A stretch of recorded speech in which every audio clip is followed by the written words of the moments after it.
Welcome to my channel రుచులు రంగోలి.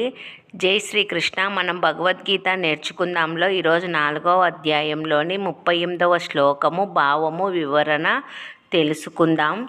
నహి జ్ఞానేన సదృశం పవిత్రమిహ విద్యతే సస్యం యోగ సంసిద్ధ కాలేనాత్మని విందతి. భావము: ఈ ప్రపంచంలో జ్ఞానంతో సమానమైనది కానీ పవిత్రమైనది కానీ మరి ఒకటి లేదు. కాబట్టి కర్మయోగాన్ని అభ్యసించిన సాధకుడు కాలక్రమంలో చిరకాలం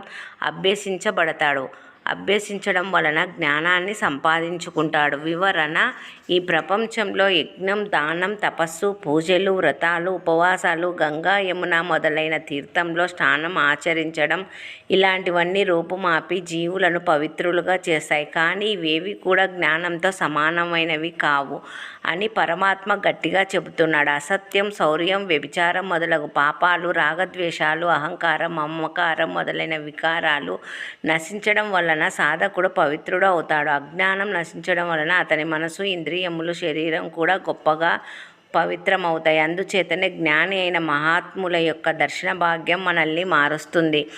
అందుకే చాలామంది స్వామీజీల వెంట పడతారు. కాకపోతే ఏ స్వామీజీ ఎలాంటి వారో మనం తెలుసుకోవాలి. వారు చేసింది తప్పు కాదు. ఎవరైనా జ్ఞానాన్ని సంపాదించడానికే వెళ్తారు. జై Shri Krishna. Thank you for watching.